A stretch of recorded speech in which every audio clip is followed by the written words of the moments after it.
जैन साहब सुप्रभात। Oh red coat, very nice. बताएं सर, आज का आप pick of the, no sorry, Jain साहब के जेम्स।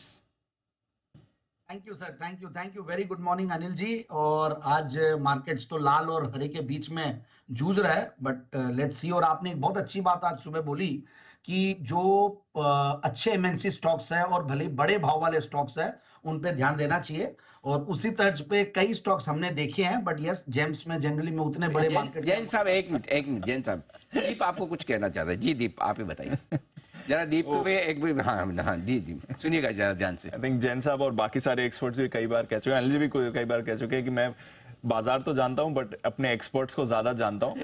आपने जैसे ही बात करना शुरू किया जैन साहब, और आपके कहने से पहले अनिल जी ने कह दिया कि आज एमएनसी स्टॉक जैन साहब रेकमेंड करने वाले हैं। आपके कहने से पहले बोल दिया था कि आज एमएनसी स्टॉक आ रहा है जैन साहब की तरफ से। जैन साहब जरा कैसे कर लेते हैं साथ रह रहे कि बस बिल्कुल जैसे मैंने देखा। जी जी जी जी जैन साहब।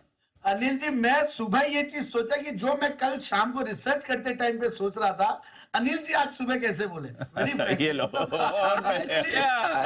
वाह क्या बात है।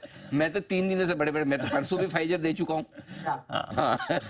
अब बोलो। बताए तो आपने बताए। बिल्कुल सारे एमएनसीज दिए, बट मैंने एमएनसीज ला रहा था अनिल जी, फिर मैंने जानबूझ के सोचा कि नहीं, मैं मेरे थीम पे चलता हूँ, स्मॉल कैप, मिड कैप पे, और माइक्रो कैप्स, नैनो कैप्स जो देखते हैं हम, वैसा कोई स्टॉक देखे, क्योंकि वो 30,000 25,000 करोड़ के थे, तो फिर क्या वो जेम्स में, फिर वो थीम में नहीं जाएंगे। बट जो स्टॉक लाया हूं आज भी, वो स्टॉक पे पूरा भरोसा है मुझे। और वो स्टॉक इतनी बार जेम्स में 10 की कमाई में पूरी लिस्ट बनी हुई अनिल जी, देखिए मैं दिखा सकता हूं कि कम से कम ये दिख रहा होगा, मतलब इतनी बार कवर कर चुके हैं, and yet her bar target achieve होता है। और उससे भी बढ़िया बात है कि अब वो अपने 200 डिमांड्स के आसपास आ गया स्टॉक, और वो स्टॉक है Lincoln pharma. somehow I feel that कि pharma stocks are doing well, they are outperforming the markets, and somehow जो ये स्टॉक की मैं अगर बात करूं लिंकन की, तो हरदम 10 की कमाई हो, एसपीएल में हो, जैन साहब के जेम्स में हो, फाइनेंशियल फ्रीडम पिक, सब में मैंने देखा ये हर बार खड़े उतरता है। और इतना बढ़िया रिजल्ट्स भी आ रहे हैं, वैल्यूएशंस बहुत सस्ते हैं, that is also very important, क्योंकि अब सस्ते वैल्यूएशंस वाले स्टॉक बीच में, जैसे जब हम कोरोना के टाइम पे जेम्स लाते थे तो 10 to 20 was a normal P multiple जिसका हम लोग स्टॉक ढूंढ के लाते थे। फिर हो गया 20 से 30, अब हो गया ये 30 to 40, मतलब अब तो 50 60 70 के ऐसे पी मल्टीपल्स को हम जस्टिफाई करने लगे थे कि ये पी मल्टीपल जब इतनी ग्रोथ रेट रहती है तो ये जस्टिफाइड पी मल्टीपल है। बट येट ये अच्छा, मतलब पैक ग्रोथ और सब देखें, पैक रेशियो ये भी 1 के नीचे आ रहा है।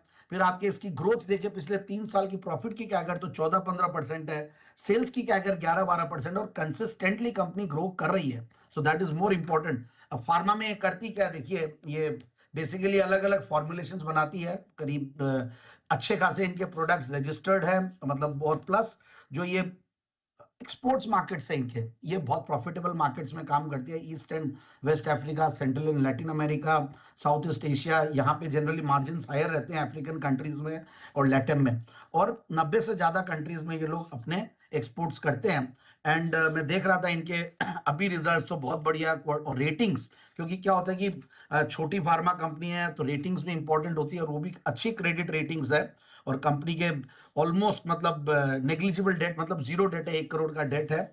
कौन कौन नोट्स पढ़ रहे थे तो वहां पे भी इनफैक्ट कंपनी ने जो भी कैपेक्स किया है वो सब इंटरनल एक्रूवल से कर लेती, क्योंकि इनका कैपेक्स जो भी होता है वो बहुत बड़ा नहीं होता, तो साथ साथ प्रॉफिट्स अच्छे खासे होते हैं, तो उसकी वजह से मैच कर जाता है। और इन्होंने कुछ कुछ अभी नए प्लांट्स भी लगाए, और नए कुछ और भी रेवेन्यू सोर्सेज और बढ़ रहे हैं इनके, और अच्छी खासी ग्रोथ एक्सपेक्ट कर रही है कंपनी, 15 से 18% की ग्रोथ।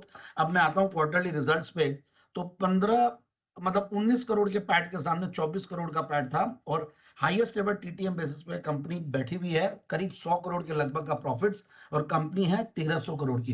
100 करोड़ का प्रॉफिट्स और 1300 करोड़ की कंपनी, तो यानी कि 13 की पी मल्टीपल पे स्टॉक है, 22-23% का रिटर्न ऑन कैपिटल एम्प्लॉयड है, और मैंने सेल्स और प्रॉफिट की कैगर बताई तो ऑलमोस्ट 15% के लगभग है।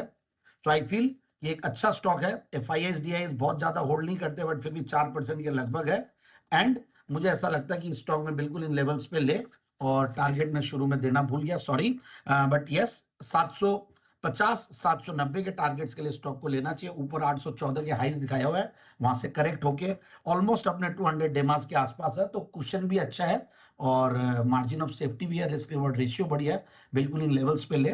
और आज अगर नहीं भी लिए हैं क्योंकि बोलते थोड़े तेज हुआ स्टॉक, तो आप नोट करके रखिए, इस स्टॉक को बिल्कुल धीरे धीरे एक्यूमुलेट कीजिए। ओके